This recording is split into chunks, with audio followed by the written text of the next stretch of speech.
Este compuesto es la psilocibina. Realmente es bastante poderoso. Cuando lo consumimos, tenemos una región dentro de nuestro cerebro, pero que se llama el modo por defecto. Imagínense que este es el director de la orquesta de por qué percibimos y cómo percibimos lo que percibimos. Las microdosis realmente se empezaron a utilizar cuando se dieron cuenta que a lo mejor y el componente psicodélico no era lo que generaba las mejorías en el procesamiento mental, sino que eran dosis muy pequeñas y que no se necesitaba tener un viaje o no se necesitaba tener una alteración de la conciencia para ver esos cambios. Este tipo de terapia lo que intenta es un enfoque completamente diferente y no tiene nada que ver con esas imágenes que muchas veces tenemos sobre los psicodélicos. Bienvenidos un domingo más al lugar correcto, gente bonita, divina. Mi nombre es Cintia Luna, para los que no me conocen aún. Soy neuropsicóloga y la host de este espacio. Aquí tú vas a encontrar neurociencia y psicología que realmente se juntan desde una premisa bastante sencilla. El lugar correcto siempre ha estado dentro de ti. Y aquí genuinamente creemos que la única medicina sustentable a largo plazo que puede acompañarte en cualquier cosa que estés viviendo reside en ti. Antes de comenzar, me encantaría empezar honrando y agradeciendo a las personas que se están uniendo a este canal. La semana pasada tuvimos demasiado cariño y empecé a ver que muchos de ustedes empezaron a unir, asimismo como a las personas que me llevan viendo ya desde hace un tiempo. Les mando un abrazo enorme y lo único que puedo hacer es agradecerles desde el fondo de mi corazón y seguir trabajando muy duro porque me generan una dopamina inmensa dentro de mi cerebro que me llena de motivación. Si aún no han visto el episodio sobre la dopamina, los invito a verlo porque realmente es una molécula muy poderosa. Sin embargo, el día de hoy cambiamos de dirección. Hoy vamos a hablar de un tema que ha despertado muchísima curiosidad dentro de mí. Y la curiosidad realmente surge de una caminata que tuve por el bosque. Empezaba a ver cómo habían hongos. Muchas veces no los identifico muy bien porque hay unos súper grandes y hay unos un poquito más chiquitos, entonces no sé si es un hongo o si es un tronco deformándose. Sin embargo, esta curiosidad nace de decir, pues es que bueno, son cosas insignificantes que durante las lluvias y el invierno crecen y después muchas veces desaparecen. Sin embargo, empecé a investigar un poquitito más porque sí, obviamente yo sabía que existían este tipo de hongos mágicos, pero realmente no sabía qué era lo que los hacía mágicos. Llegué a la conclusión de que es la psilocibina. Muchos de estos hongos tienen adentro este compuesto que tiene la capacidad de abrir nuevas puertas de la mente humana y está realmente transformando la manera en la que tratamos la depresión, la ansiedad, el dolor crónico. Este compuesto es la psilocibina. Realmente es bastante poderoso y es muy simple el explicar por qué. Cuando lo consumimos, tenemos una región dentro de nuestro cerebro de la cual creo que he hablado varias veces cuando he hablado de trauma, pero que se llama el modo por defecto. Imagínense que este es el director de la orquesta de por qué percibimos y cómo percibimos lo que percibimos. Es decir, esta mesa es café, la que tengo enfrente, porque alguien me enseñó que el color café era café y todos le decimos café. Entonces hemos estado construyendo muchísimas redes de creencias que hace que percibamos las cosas de cierta manera. Entonces, ¿qué es lo que hace la psilocibina? Una vez que se ingiere este compuesto, lo que pasa es que se inhibe este modo por defecto dentro de nuestro cerebro, que es lo que básicamente utilizamos para juzgar lo que vemos. Entonces, cuando eso se inhibe, cuando eso está un poco menos activo, porque nunca nada en nuestro cerebro se apaga, eso es un mito, pero cuando se inhibe y se desactiva un poquito, lo que pasa es que juzgamos menos y como que se rompe algo que permite el que diferentes hemisferios y diferentes circuitos dentro de nuestro cerebro se comuniquen los unos con los otros. Es decir, ponle tú que tu sistema del olfato se puede empezar a comunicar con el de la vista y entonces ves olores o sientes un árbol, y es porque sin este modo por defecto no tienes como este director de la orquesta que está juzgando todo a través de lo que has aprendido anteriormente, y entonces otras regiones de tu cerebro pueden comunicarse sin ese juicio. ¿no? Entonces es por eso que muchas personas que tienen viajes psicodélicos relatan el sentir un árbol, el a lo mejor y ver una figura estática, y este es un estudio que vi hace poquito en donde las personas que consumían este compuesto veían una catarata, haz de cuenta que pueden tener una foto de una catarata y la veían moviéndose, y es por eso que pueden tener estos estados de alteración de la conciencia. En este episodio vamos a hablar precisamente sobre las microdosis de psilocibina, a comparación del uso recreacional. Vamos a hablar sobre todos los mitos que hay dentro del uso de la psilocibina y nos vamos a realmente sumergir en la historia. Y poco a poco vamos a ir desglosando ideas para abrir preguntas y empezar a discutir sobre qué nos depara en el futuro si este tipo de sustancias se legalizan y se utilizan para tratarse dentro de un contexto terapéutico. La microdosis tiene una gran diferencia a comparación del uso recreacional. El uso recreacional es aquel que se hace en estos centros o estos retiros espirituales en donde se hace una ceremonia o se hace un ritual en el cual se consume y estás normalmente en un grupo grande de personas. Ese es el uso recreacional y son los relatos y las anécdotas que tenemos o que se reportan de estos viajes de alteración de la mente. Sin embargo, el microdosis se enfoca muchísimo en un tipo de tratamiento que es más pausado y más, son sustancias muy pequeñitas. Eso es lo que vamos a ver en el episodio de hoy. Pero para empezar a hablar sobre el microdosing, creo que antes me encantaría hablar sobre la historia de la psilocibina. La primera información que pude encontrar sobre la psilocibina me lleva hasta el siglo XVI. Y ahí este compuesto o estos hongos se conocían como Teonancatl o hongos sagrados. Y estos se utilizaban médicamente para tratar el dolor de cabeza, las fiebres o el dolor crónico en alguna parte del cuerpo.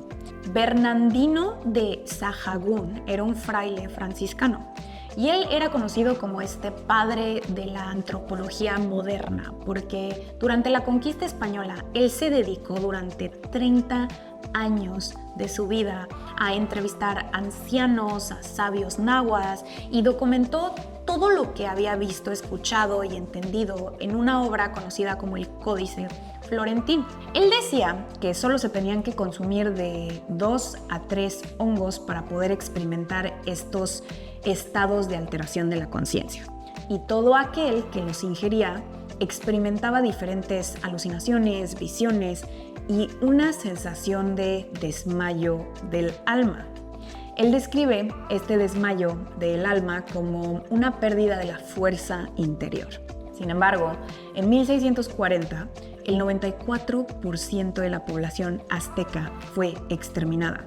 Y con esta población se fueron todas sus tradiciones y todos los remedios y toda la información que tenían sobre plantas medicinales y este tipo de compuestos.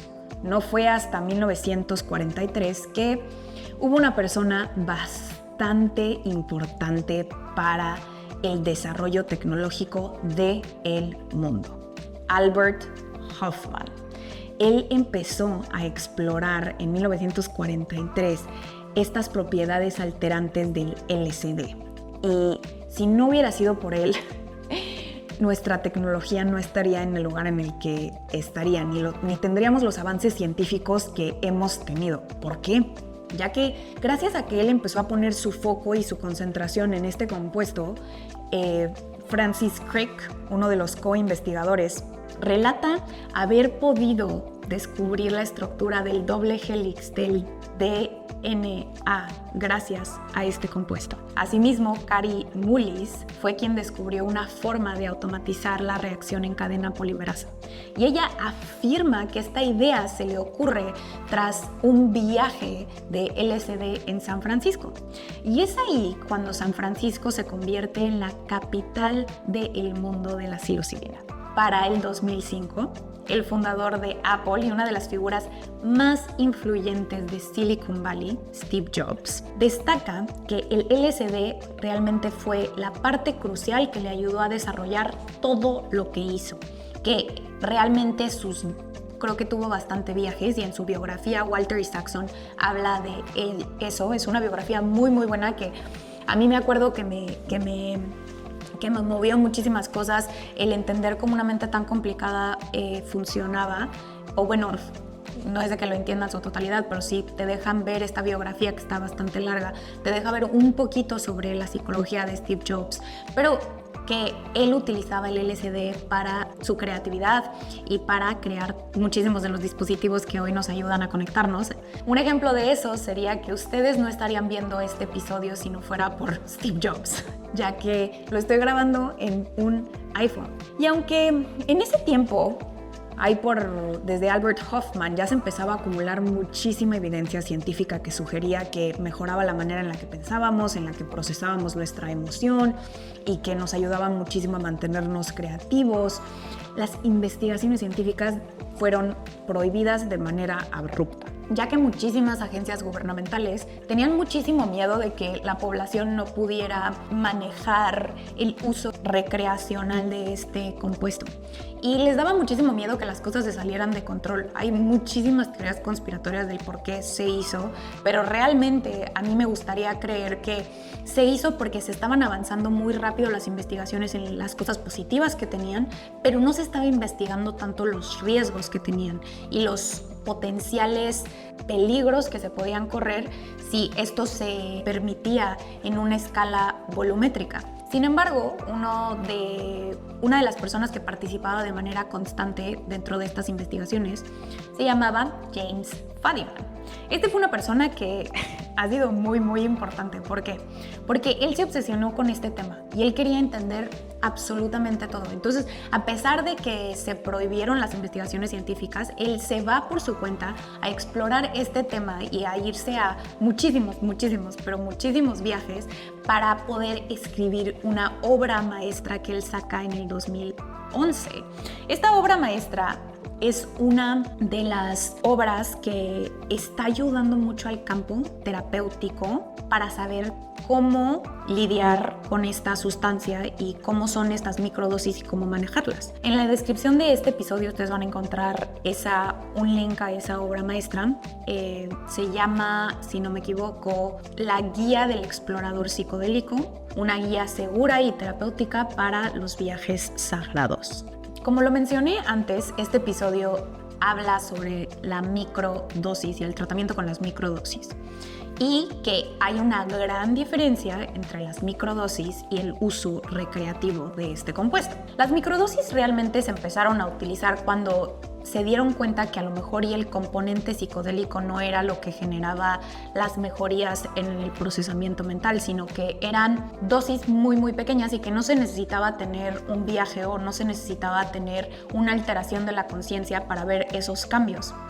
Entonces, ahí es cuando se empieza a investigar sobre la posibilidad de incluir dosis muy pequeñitas en el día a día de una persona de manera controlada por cierto tiempo para la mejoría o el tratamiento de la depresión, del estrés postraumático, de la ansiedad, etcétera. Y es lo que me importa a mí, ya que dentro de mi campo es algo bastante nuevo y es algo que sí debería de a lo mejor y preocuparnos, ya que hay muchísimas preguntas sin responder. Entonces este es mi mejor esfuerzo por exponer alguna de las preguntas que a mí realmente me llenan de curiosidad de qué pasaría si esto se vuelve legal.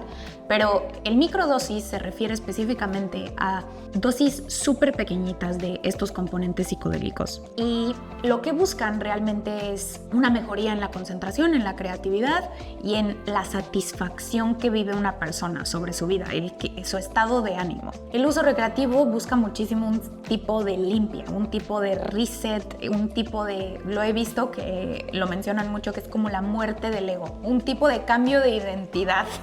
Se utiliza muchísimo como para tener experiencias muy intensas y poder experimentar este amor divino por la vida, ¿no? ¿Por qué? Porque este tipo de experiencias obviamente te inducen a un estado de conciencia, sobre todo con dosis altas escuchas te induce a ese estado de conciencia en donde percibes todo sin, como ya lo vimos con esta parte del cerebro del modo por defecto, sin que esto esté demasiado activo, entonces no juzgas tanto las cosas. Pero realmente las microdosis es una alternativa a que no tienes que tener esos viajes súper intensos, sino que puedes ser un poquito más pausado y a lo mejor y pueden ser dosis muy pequeñas, pero que han demostrado tener efectos muy grandes. ¿Cuáles son las evidencias científicas que tenemos hasta ahorita? En los últimos años el microdosing ha pasado de ser un tema de conversaciones, sí, como alternativas, a un fenómeno que se está investigando cada vez más. Los primeros indicios de los beneficios del microdosing vinieron de las experiencias personales. Muchas personas se juntaban para hablar sobre sus experiencias y compartían el mismo relato.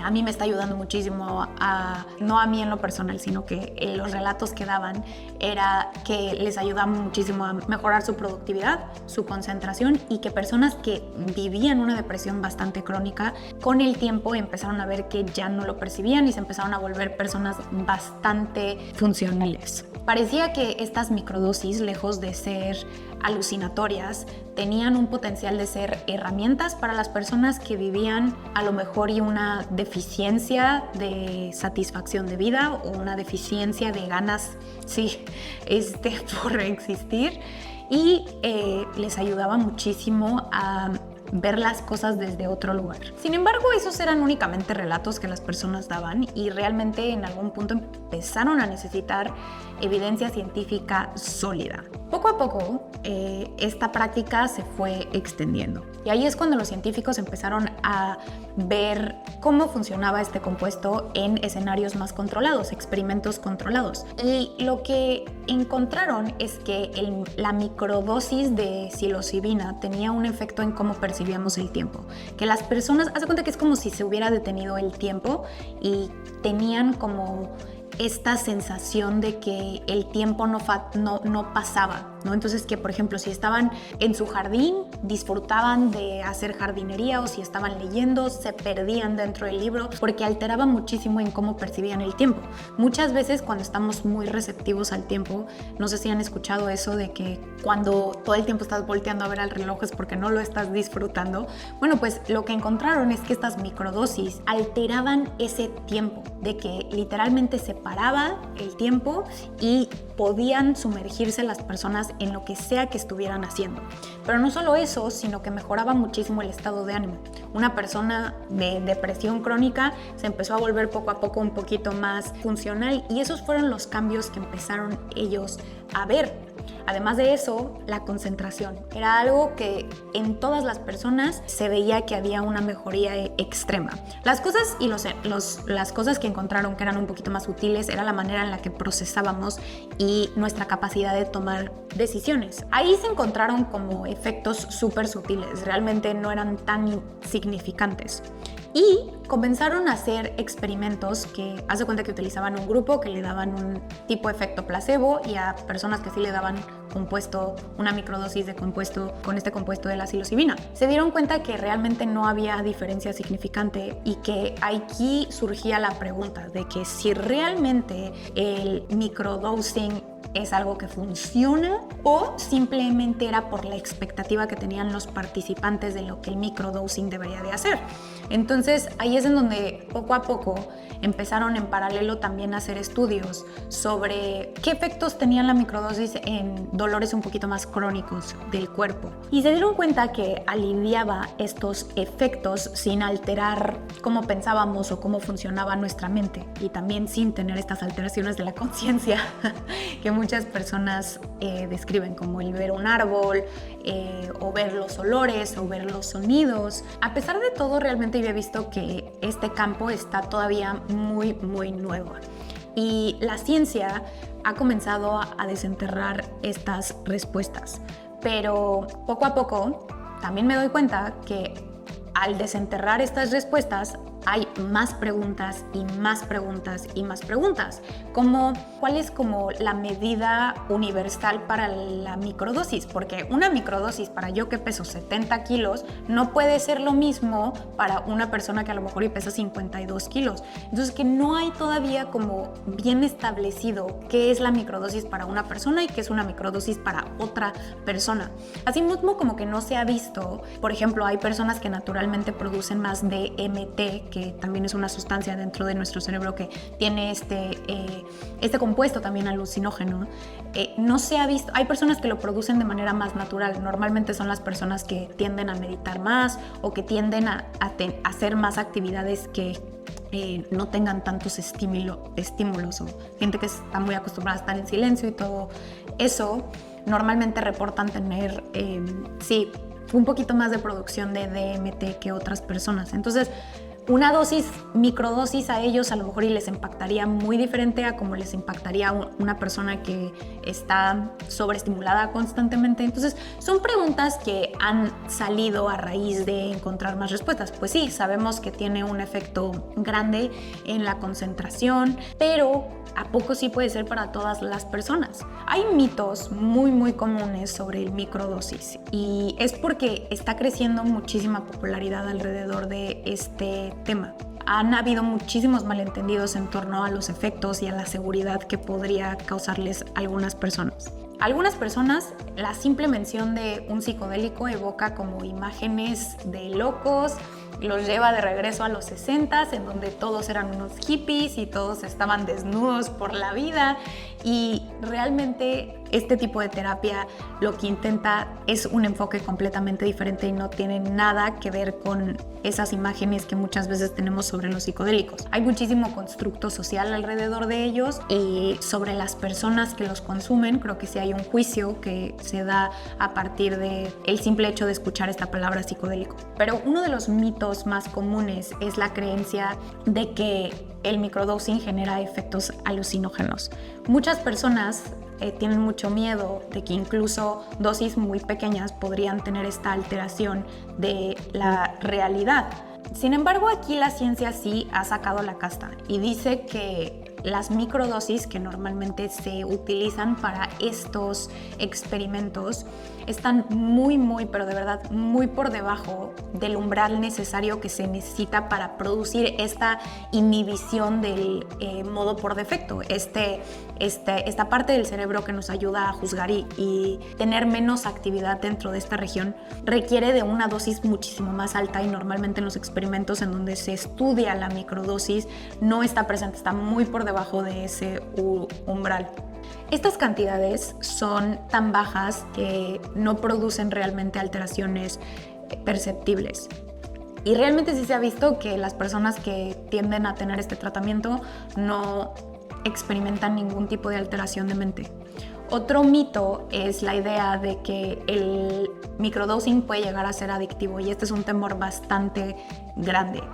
Y esta se basa en una noción bastante errónea, porque creen que el mismo efecto que tiene, por ejemplo, un opioide también lo tiene un alucinógeno. Sin embargo, realmente no es el caso. ¿Por qué? La psilocibina, por ejemplo, no actúa en los mismos circuitos cerebrales relacionados con las adicciones. Ese circuito relacionado con las adicciones lo desglosamos en el episodio pasado sobre la dopamina, esta vía que ustedes van a poder ir a encontrar dentro de ese episodio por si quieren saber más sobre ese circuito. Sin embargo, la psilocibina no actúa dentro de este mismo circuito.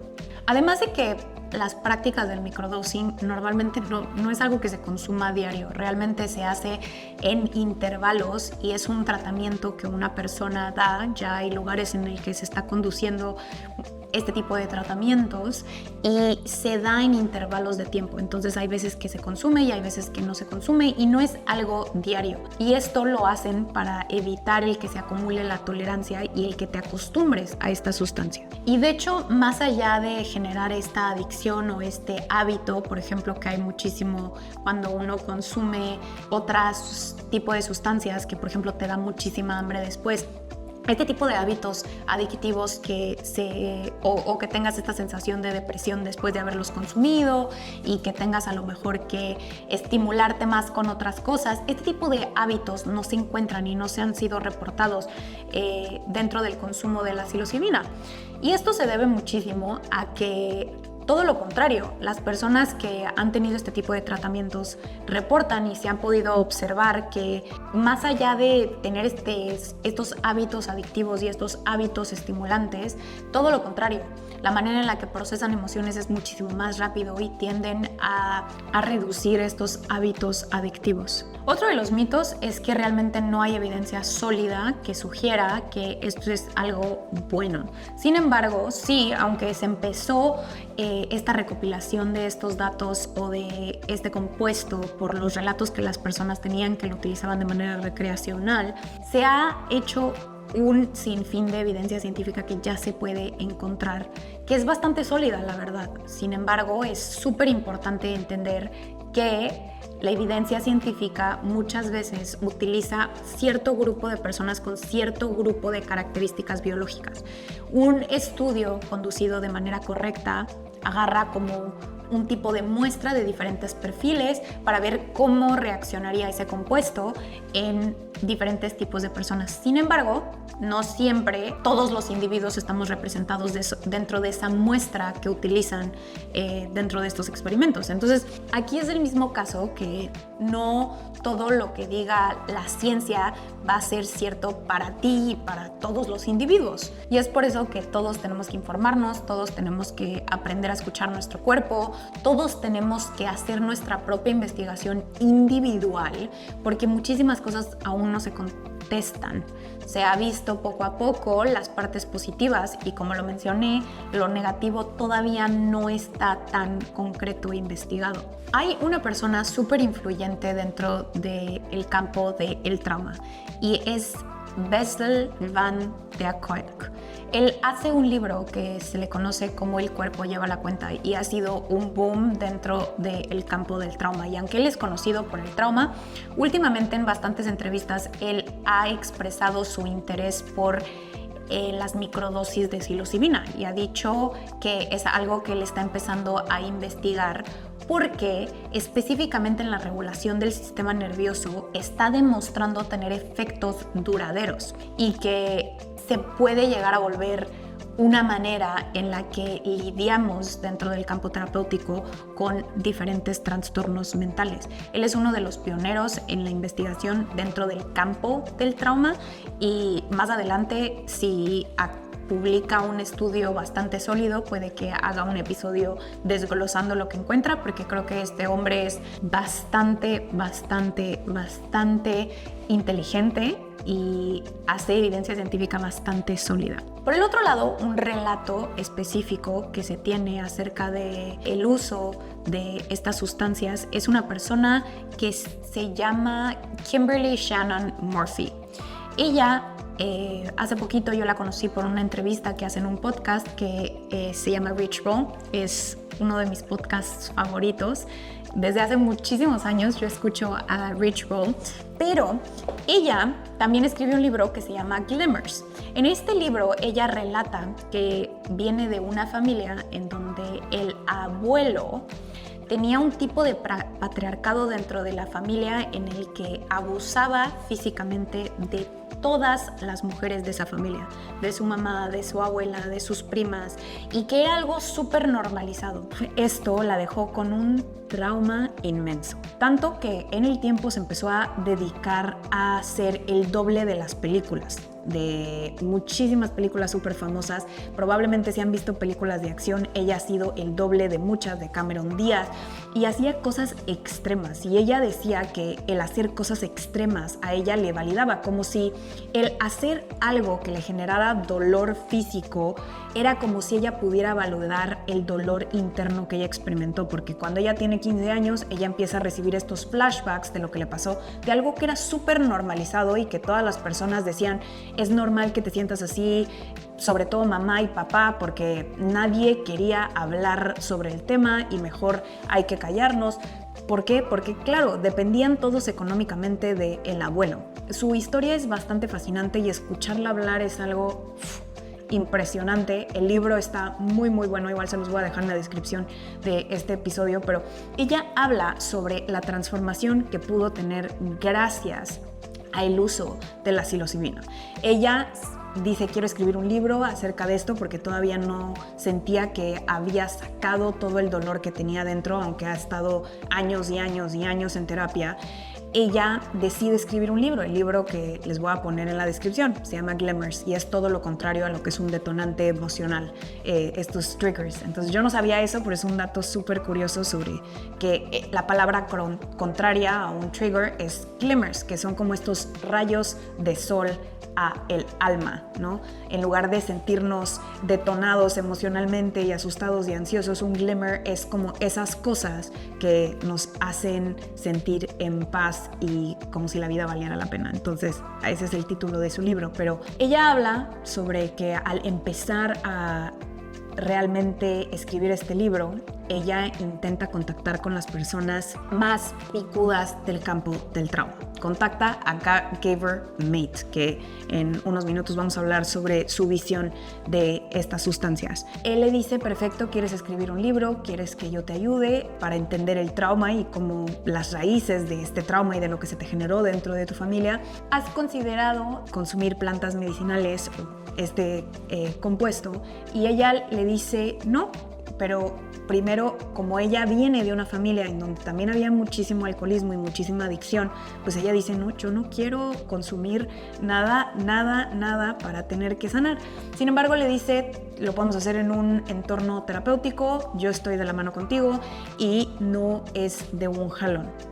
Ella dice que si no hubiera sido por esta sustancia, ella no hubiera dejado de sentir esta culpa, porque mucho lo que ella ingirió o si digirió de este sistema es que ella era la responsable, ya que cuando ella habla y ella dice esto me pasó y esto está mal, toda su familia, imagínense lo que es que toda tu familia te dé la espalda y te diga estás exagerando, eso no es cierto, con tal de callar y mantener una estructura. Entonces ella habla de que fue lo único que realmente la pudo liberar dentro de su cuerpo para sentir que valía la pena vivir. Ella también era mamá, entonces estaba viviendo muchísimas cosas a la par de que ella decía, es que nace mi hija y se me detona algo impresionante, que es el miedo a yo no puedo ser mamá. A mí no me enseñaron cómo ser mamá, yo no puedo ser mamá, yo no puedo ser mamá. Y que tenía muchísimo miedo, o sea, dice que ella no dormía, que porque tenía miedo a que bañando a su hija se le resbalara y tuviera un accidente. Y todo esto eran secuelas del estrés postraumático que ella había experimentado en su vida. Entonces, al mismo tiempo, ella intentando encontrar una salida, dice, ¿sabes qué? Vamos a hacerlo. Y dice que fue lo único que le permitió liberarse de la culpa y entender que no fue su culpa lo que ella haya vivido, porque racionalmente lo sabía, pero que lo seguía teniendo en alguna parte del cuerpo. Y que son experiencias que ella no puede describir con palabras, pero que es como si vio a Dios en persona y cuando regresó dejó de sentir este peso dentro de su cuerpo de la responsabilidad que ella cargaba. Las microdosis con el tiempo le empezaron a ayudar a tener un poquito de mejor procesamiento en sus emociones profundas y habla de algo súper interesante, que es que en una de las terapias que hizo veía a el terapeuta como su abuelo, esta figura que le hizo tanto daño y que la veía y que era como retraumatizante porque poco a poco, y la seguía viendo y le veía la cara, pero que al mismo tiempo tenía como flashes de el terapeuta y a veces le veía la cara, o sea, como en un segundo le veía la cara y en el otro segundo le veía la cara de su abuelo. Entonces ahí, ¿qué es lo que estaba pasando? Es que ella estaba viendo parte de su pasado, proyectándole en el futuro, pero que dentro de este viaje lo que estaba haciendo es que estos miedos y estas ansiedades que ella tenía alrededor del abuelo poco a poco se desvanecían y era más tiempo el que ella veía la cara del terapeuta. Aún sí veías de cuenta que su pasado proyectando, pero también podía ver que era su pasado porque sí veía la cara del terapeuta.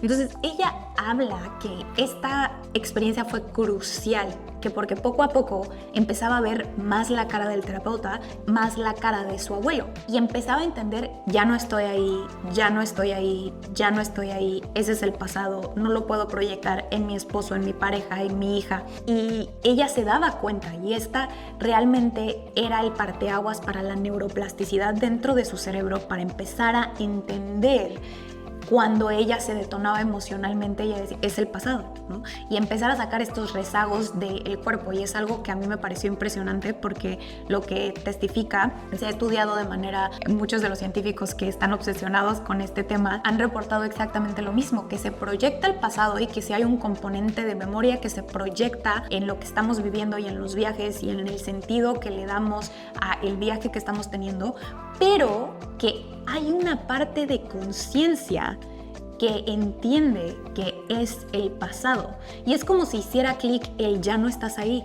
Y aunque muchas veces el trauma, o gran parte del trauma, es que tu cuerpo se queda atorado en la experiencia, este componente, el que tiene el poder, o bueno, no el componente, no solo el componente, hay muchas otras maneras de hacerlo, pero muchas personas reportan con traumas muy severos que no fueron hasta que tuvieron estas experiencias que se liberaron de esa sensación de ya no estás ahí, y que pudieron entender que ya no estaban dentro de esa experiencia tan traumática. Pero por supuesto hay muchísimas cosas buenas que se han dicho de los psicodélicos. Sin embargo, también hay muchísimas visiones un poquito más cautelosas alrededor del uso de estas sustancias. Una de las personas que se ha mencionado muchísimo es Gabor Mate, este mismo terapeuta que le ayuda a la escritora de Glimmers. Y él dice que son muy buenas y que podrías tener realmente experiencias transformadoras, que sin embargo, si no estás acompañado de las manos correctas y en el contexto correcto, podrías retraumatizarte y realmente empeorar muchísimo tus funciones cognitivas, y que puede que te quedes dentro de esa sensación fea y abrumadora, y que alguien que no te puede ayudar de la mano a darle sentido a esas experiencias, lo único que vas a hacer es retraumatizarte o confundirte más. Además, la ciencia nos recuerda que la psilocibina y los psicodélicos interactúan con receptores súper específicos en el cerebro. ¿Cuál es? Un ejemplo de ellos es el 5-HT2B, y estos están relacionados con la función cardíaca. Es decir, algunos estudios recientes han demostrado que si se activan estos receptores de manera continua, podríamos aumentar muchísimo el riesgo de problemas cardíacos, aunque realmente esa hipótesis necesita un poquito más de investigación y de replicación en esos estudios. Otro punto a considerar es que las evidencias científicas hasta ahorita se hacen en ese momento, a lo mejor y después de 3 meses, y ya no se hacen estudios de manera un poquito más prolongada. ¿Qué pasa después de 1 año? ¿Qué pasa después de 1 año y medio? ¿Qué pasa después de 2 años? Eso todavía no se ha estado investigando, entonces todavía no sabemos cuáles son esos riesgos que no estamos viendo o que no estamos midiendo. Por lo tanto, sí hay muchísimos testimonios positivos y hay muchas cosas positivas alrededor de este tema, pero hay que volver a enfatizar en la importancia de abordar este tema con muchísima investigación, dándonos cuenta que cada uno de nuestro sistema biológico y la función neurobiológica que cada uno de nosotros tenemos es única, y que tenemos que entender que hay muchos riesgos que no han sido investigados, y que si entramos a este tema lo hacemos con responsabilidad, con muchísima autonomía de que nosotros solitos tomemos nuestro bienestar en nuestras manos, investiguemos, nos informemos, pero sobre todo escuchar a nuestro cuerpo en todo momento. Y entonces, ¿qué nos depara para el futuro? Hay muchísimas universidades, específicamente 2, que están haciendo muchas investigaciones alrededor de este tema. Johns Hopkins y el Imperial College en Londres están realmente investigando y están siendo cada vez un poquito más proactivos para poder enseñar, y creo que mucho de esto lo hacen con la idea de querer generar nuevos tratamientos terapéuticos, sobre todo no solo para utilizarse de manera para mejorar la creatividad, mejorar la concentración, sino ¿qué tal si se puede utilizar para tratar el déficit de atención, la ansiedad, la depresión crónica, la esquizofrenia? Hay muchísimas cosas que todavía no se han investigado, y creo que es lo que vamos a ver en los próximos años. La ciencia apenas está rascando la superficie, y en lo personal, en una nota personal, a mí me genera una fascinación inmensa. Aunque no es algo que yo he hecho, la verdad es algo que uno se podría empezar a cuestionar y podría empezar a investigar en estos diferentes componentes, ya que uno de mis sueños en la vida es tener una granja en donde la gente pueda venir y restaurar su sistema nervioso, en donde les podamos hacer un escáner de cerebro para hacerles un plan hecho a la medida de recuperación, asimismo como terapia clínica y prácticas somáticas del cuerpo para la restauración de un sistema nervioso, para que el proceso se pueda agilizar un poquito más. Entonces, para mí sí es de muchísimo interés investigar este tema, ver cómo va avanzando, ver si es algo que se va a poder hacer de manera legal para revolucionar la manera en la que tratamos el trauma, la manera en la que vemos al dolor y la manera en la que vemos al desconfort y tratar todo este tipo de trastornos mentales. A mí me parece que es algo fascinante. Si ustedes han tenido una experiencia así, me encantaría que me la comentaran acá abajo en los comentarios, porque creo que es un tema que deja mucho de qué hablar. Por ahora hay muchísimo que descubrir, muchísimas preguntas que hacer y muchísimas respuestas que encontrar alrededor de este tema. Pero lo que sí está claro es que el futuro del microdosing o las microdosis es uno lleno de posibilidades, de nuevas perspectivas, de nuevos caminos y nuevas maneras de pensar. Los quiero muchísimo, les mando un abrazo y a todos los hermosos y hermosas de esta comunidad que me están escuchando. Nos vemos el próximo domingo.